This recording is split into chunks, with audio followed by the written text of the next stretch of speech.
Hey all you Slashaholics, welcome to Slash Sisters. I am Slash Sister Jen. And that makes me Slash Sister Hallie, and we want to welcome you back, or to, your channel for horror movie reviews by true horror movie fans. That's right. And if it's your first time here, welcome. We are sure glad you're here, and I hope you'll maybe hit that subscribe button so you stick around and see all the nonsense that we're up to, because it's always some kind of crazy nonsense. We're always up to something. But so today we are going to be diving back into the world of James Wan and Leigh Whannell. Interesting side note, while Leigh Whannell wrote this, he did not write it in the aspect of which he wanted to. Right. So they pitched the idea, and then he was contracted to write what the studio wanted and not what he wanted to write. Yeah. And I think that's why this movie kind of has a really odd feel to it. You could definitely tell there's like studio hands in it. Oh yeah. No, and I definitely. think if James and Leigh had gotten their way and had done it the way that they wanted to, it probably would have been a lot funnier. I think this movie's hilarious. Personally. I mean, it's creepy. Yes. From all get out. But we're going to a world with a killer ventriloquist, or at least a killer ghost. Yes. Who used to be a ventriloquist. That's right. If you have not guessed it yet, we are talking about the 2007 film Dead Silence. So grab a snack, your favorite drink, sit back, relax, and let us take you on a really weird ride into the world of Mary Shaw. Also, there was two separate poems for this. There was one that was in the trailer, which was something like, "Beware the stare of Mary Shaw. She had no kids, only dolls." Something about, "Be sure not to scream or she'll rip your tongue out at the seams." That was in the trailer. Right. But that's not in the film. It's completely different from the film. Yeah, you're right. They actually showed it like in script in the trailer, didn't they? Yeah.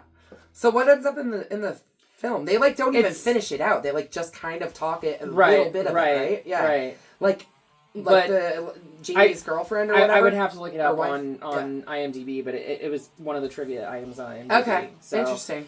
If you really want to know, and I'll put it. Beware the stare of Mary Shaw. She had no children, only dolls. Destroy the doll! And if you see her, do not scream. Or she'll rip your tongue out at the seam. Beware the stare of Mary Shaw. She had no children, only dolls. And if you see her in your dreams, be sure you never, ever scream.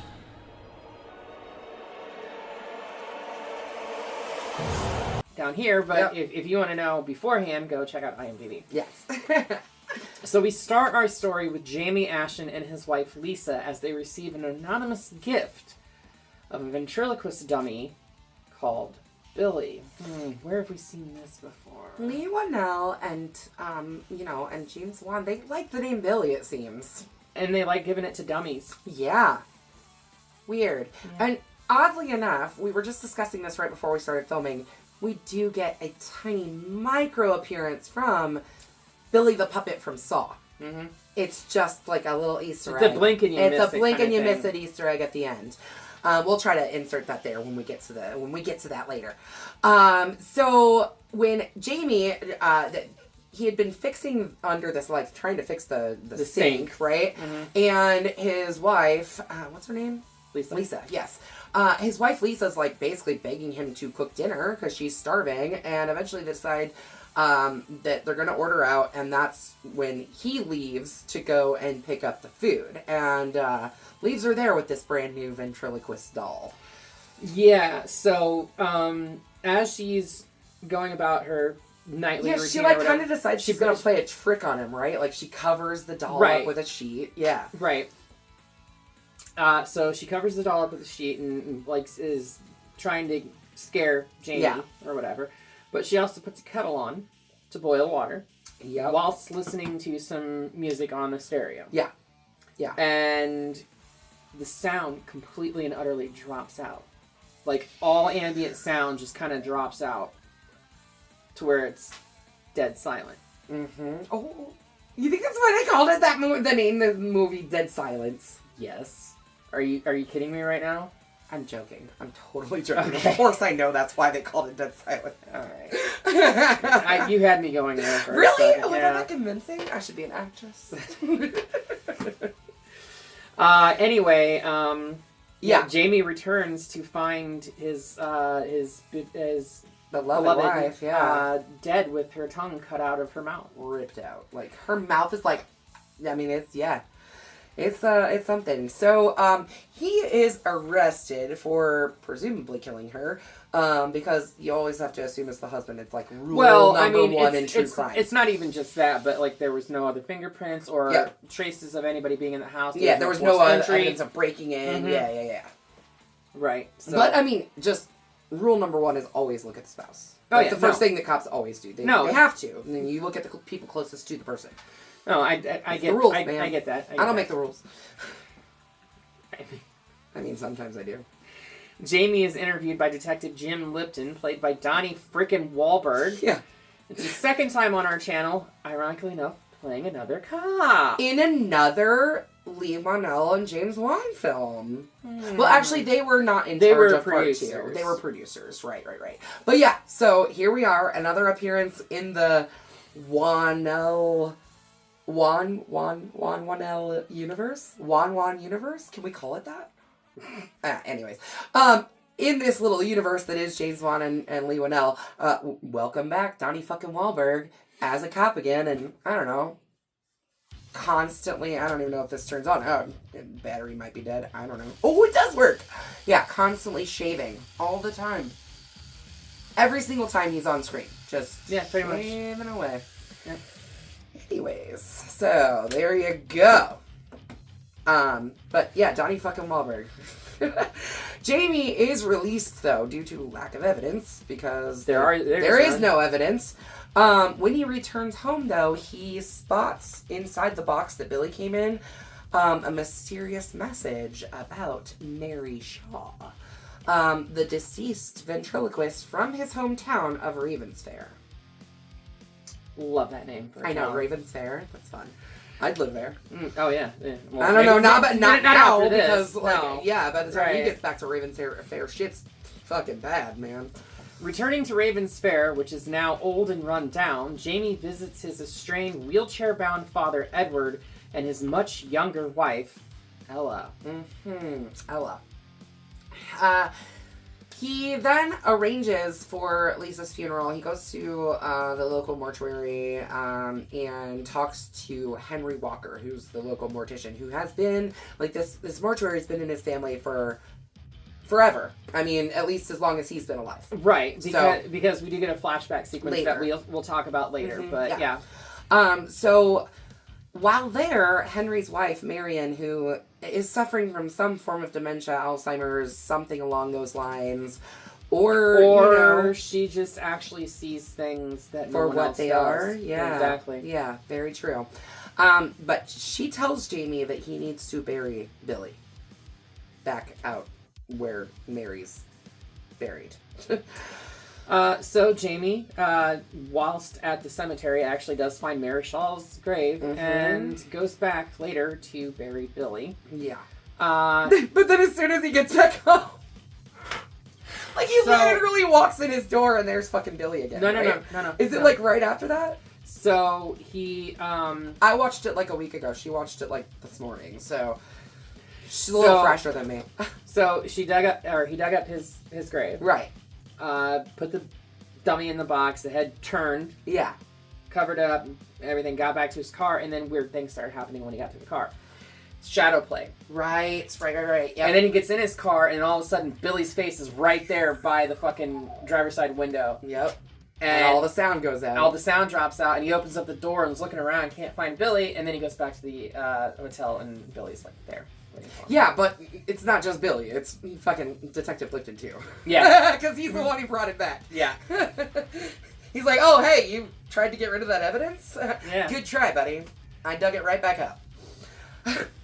So, Henry then explains to Jamie that Mary Shaw was... I mean, he kind of, like, goes back to the mortuary the next day, you know? And, like...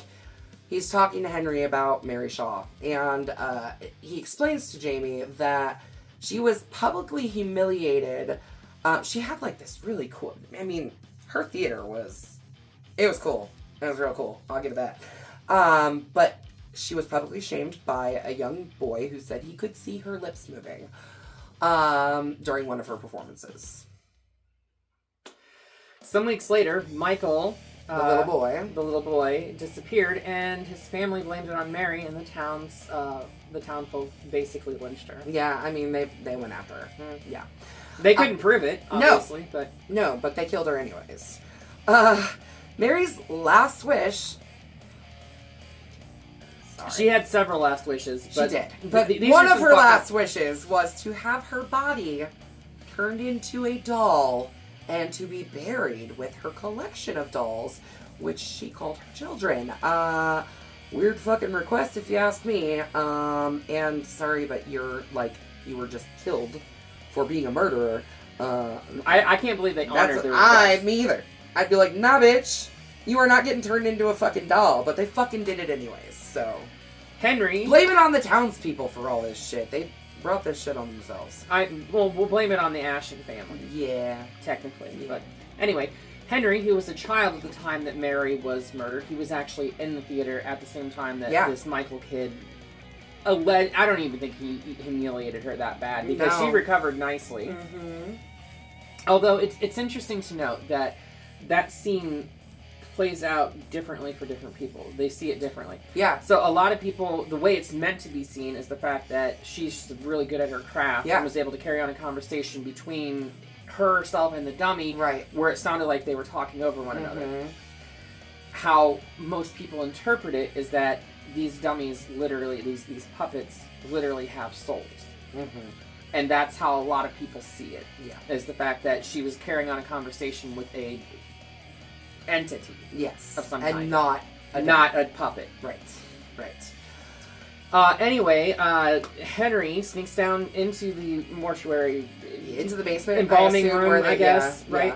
Yeah. And climbs up on top of the table and looks into her casket and knocks it over, and Mary Shaw falls on top of him, who's now literally turned into a dummy. And then she basically is standing up, like coming after him. Yeah, it's interesting. Henry was spared, though, thanks to his silence. Because Mary only kills those who scream when they see her. Well, when exposed to her true experience. Yeah, nobody knew that then. No. But we do know now. Jamie finds out that Michael, who actually was murdered by Mary, was his great uncle. Weird. The Ashen family forced Mary to scream and silenced her by cutting out her tongue. Since then, she has been seeking revenge against the Ashen bloodline by killing them in the same way and ripping out their tongues. But it doesn't seem to just be the Ashen bloodline. It seems to be happening all over town. Because it wasn't just the Ashen family that went after her and murdered her. There was other people. No, but I mean, she's literally wiping out the Ashen bloodline. Mary does end up killing Henry. I put Marion in there. Now that I think about it, Marion does not die. His wife does not die in this movie. She lives. But Mary uses Marion's voice to trick him into coming into this crawl space, right? She sneaks down into to hide from the voices in her head or the visions that she fucking sees. Because later in this, actually shortly after this, or no, right before Henry dies, she's talking to Billy. And as soon as Billy sees up in the morgue, in the funeral home area. Yeah. But as soon as Billy sees Henry walking up, you hear Marion say, "Why'd you stop talking? Why, continue talking, please. Why'd you stop talking?" It's because, and at this point, Mary was no longer inhabiting Billy. Well, so Marion was carrying on a conversation with Mary through Billy. Right. But as soon as Henry was noticed, Billy noticed Henry, that's when Mary stopped talking to Marion, and that's when, Yeah, so it's at this point that Lipton goes back to the cemetery, right? And he digs up all of the other 100. Mind you, she had 101 dolls. It's a lot of fucking dolls, man. I got a lot of dolls, you guys. They were donated to me, but I got a lot of fucking weird ass porcelain dolls. Okay. By the way, I've never been more creeped out to be on our set ever. They're watching. They're watching. Always watching. Anyways, but yeah, so he goes and digs them all up. Yeah, all right? 100 of them, because Billy's already out of his, and every single one of them is fucking He was empty. probably doing this the whole time. Yeah, probably. Like shovel in one hand, shaver in the other. Fucking weirdo. So at this point, Jamie then heads to his dad's house, right? Because he's learned the terrible family secret that's been haunting pretty much the entire Ashton bloodline from 70 years ago till present day. That, you know, they did these things to her and she's taking revenge on them. And he's like, well... So he goes to confront his dad, like... Right. You know, like, what the fuck? It's also interesting to note that the mother-in-law... Or the stepmom, not mother-in-law. Mm-hmm. The stepmom. Every time that they are on screen together, always has her hand behind his back. Always very close to him. Very close to very, him. Very close, yes. Yes. We never see him talk without her hand behind his back. Interesting. That comes into play later. Yes. But anyway, Detective Lipton confronts him there and tries to arrest him. Yeah. Based off of... I can't even remember what the charges were now. Yeah, I don't know either. Tampering with evidence? Tampering with evidence, or... I don't know. Who fucking knows? But he tries to arrest him. He tries to arrest him. But then the phone rings. The phone rings, and it's Henry, who's talking in a barely above a whisper. Yeah. And beckoning him to the theater. So, he's course, like, I have things that I need to tell you, and you need to come back to the theater. Right. So, of course, Jamie literally throws Detective Lipton to the fucking floor and takes off in his... I think it's a Mustang. Yeah. Mustang. And heads back to the theater with Detective Lipton in tow that does not have a full tank of gas. Yeah. Yeah, well, and then, like, okay, to get to the theater, though, they, like, have to go in a little rickety-ass boat to like, get to it because it's, like, half sunken down into the water. Well, the bridge had fallen, yeah. This theater literally is on a lake. Yeah. In the lake, actually. Yeah. Which it used to look really freaking cool. It really did. Like, when they show it in flashbacks, it's grand. It's glorious. Right. But, so the bridge to the theater had collapsed, and they have to take these rowboats to it. Which is... So, at the theater, Jamie and Lipton discover that the 101 dolls... Just 100 of them. Because Billy's not there. Billy's not there. Yeah, so 100 dolls are now in their display cases in the theater. And they also find Michael's body. You know, the little kid that got killed by Mary Shaw. He's been turned into a marionette puppet. You know what? I don't know what the fuck she did to him, but he looked great for being there for 70 fucking years. Yeah. Yeah. There should have been way more skin off of him than what was it should have been just like skeletal. It should have been. Yeah. 70 years, yeah. She did a good job preserving the body. Mary's ghost reveals to them, through the mockery of a clown puppet. Yeah. That clown is creepy. I will give that one. That one's super creepy. They're all creepy in their own aspect, but that one was definitely the creepiest out of all of them. Yeah. But she reveals to them that she killed Lisa because she was pregnant with Jamie's child. So he is not that bloodline. Well, but that she's going for the bloodline. Right. That's She's trying to end the Ashton bloodline. Yeah. So instead of like just straight up killing him, she killed her first to make sure the bloodline died with her. So, and then she can go after the rest of them. Yes. Jamie and Lipton then set fire to the fucking place. Well, first, Mary's ghost inhabits the dolls. Yeah, and they coming like there's this weird CGI thing that happens with her face coming out of all the dolls, and that's... I think she was trying to possess the dolls. Correct. To literally manipulate them to try to kill those two. Right. I think that, but I don't think that's how it happened with Lisa in the beginning. I don't think it was Billy that ripped out her fucking tongue. No. I think it was literally the vengeful spirit. Mm-hmm. So they start blasting him with a shotgun first. And that obviously is not going to work because you do not have 100 shells. Guys. Well, they don't have 100 shells yeah, anyway. That too. So then Jamie throws his lantern and sets the entire theater ablaze. Yeah. Which, like, I mean, good. But while the dolls are going up, Jamie realizes that there's one empty space where Billy's supposed to be. Billy's back at his father's house. So he rushes back there to confront Mary and destroy the last doll. Which basically, like, he just assumes that, like, the dolls are the way that she's staying alive, I guess. Mm-hmm. Not really alive, but the way that her spirit is staying is through the dolls. So if he destroys all the dolls, she won't have a way to...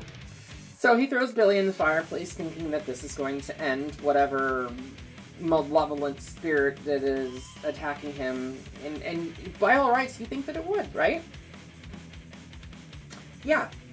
But then he learns the absolute wonderful twist. Is it a wonderful twist? It's a fucked up twist. It's a fucked up twist. We did mention earlier that Ella stays very close to Edward. And the reason is because she has hollowed out his neck and back area and is using him as a ventriloquist dummy. Speaking for him, turning his head, even made an area for him to eat, for the food to go to. Like, it's soup, at least. Gross. Sorry, but he's been dead for a long time. Quite some time, at least. The current Edward has been an actor interacting with all of them the whole time. Yeah, as a puppet this whole time.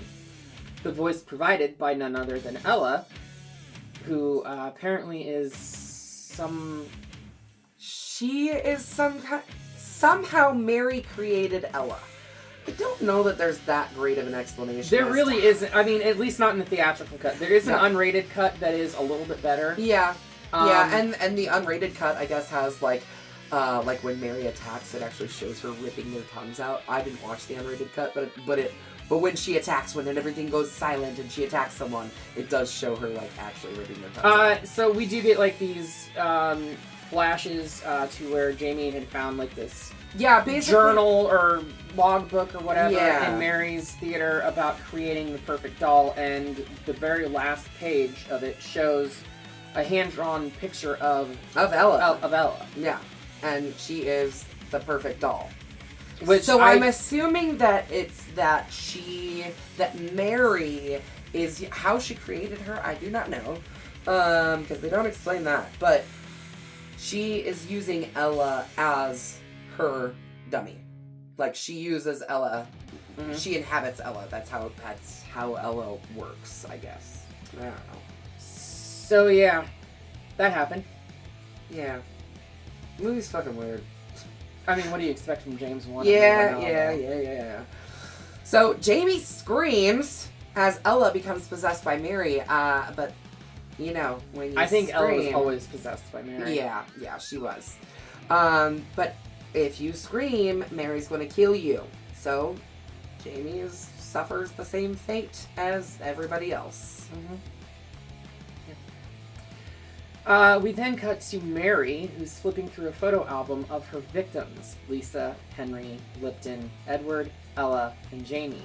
She closes the book, having completed her revenge. And that is the end of this absolutely wacky fucking ride that is Dead Silence. Again, you cannot expect anything less from James Wan and Leigh Whannell. So here's my thing. James Wan, I think, has a very hilarious sense of humor that I don't think has been tapped enough. I think that he was able to tap more into, speaking strictly not of his horror stuff. Right. I think he was able to tap into it in the one Fast and Furious film that he directed and both Aquaman films that he directed. For sure. He was definitely able to tap that comedic vein a little bit more. Yeah. And honestly, if you haven't seen Malignant, I don't know if you've watched Malignant. I have not watched Malignant. It is so fucking hilarious. Like, it is scary. The horror is there, but like, there's such a really funny underlying, like, campiness to it. And I think there's definitely a campiness to this. Oh, yeah. No, hands down there is. For that, I think... Gosh, I have a hard time... We're getting to our machetes here. And I have a hard time giving this a bloody machete up. But I'm going to, because I do love this movie. And it's got rewatchability. It's funny. The characters are funny. The twist is fucking bizarre. Right. I'll be honest. I never made the correlation until watching it this time that Ella was the perfect doll. Yeah. I don't think I did either. Now, because I seen it one time before this. Yeah, same. I watched this literally like 15 years ago. Yeah. Like when I bought it on DVD. Right. And I haven't really watched it since, but it always was something that kind of stuck with me. This specifically, especially the revelation with the Edward being a puppet and everything like that. That always stuck with me. Yeah, that absolutely stuck with me too. I give it a bloody machete up. It's something that's always creeped me out from the time I watched it to the time I watched it this time. It was still creepy. It was still a good story. I think that James Wan has really come into his own. Absolutely. From doing like Saw and this and everything else that he's done. Yeah, he's definitely established himself, you know. I think a big problem with this film is that the studio wanted to have their hands in it. Oh yeah. No, and you can see it so much in the end product. That said, I think it's hilarious and I think it's fun and I love it and I would definitely put it in for another watch anytime. So yeah, I would too. And with that, we are going to get dead silence back to Raven's Fair. Get the fuck out of here. And you know what? You know what next week is, you guys? Ooh, I know. Do you know? Yeah. What's next Friday? We're always here on Fridays, and next week is a special Friday because it falls on the 13th. So you can't do a Friday the 13th without doing a Friday the fucking 13th, people. The final chapter. And one of the best ones in the series, if you ask me. Because Tom Savini came back. I know. We will get into this next Friday, the 13th. So join us here next week where we will be breaking down Friday the 13th, the final chapter. But until then, make sure you smash that subscribe button, stab that like button, and ring the great bell so you don't get buried alive and you stay up to date on all the things happening on the YouTube with the Slash Sisters. And until next time, we will see you all in the afterlife.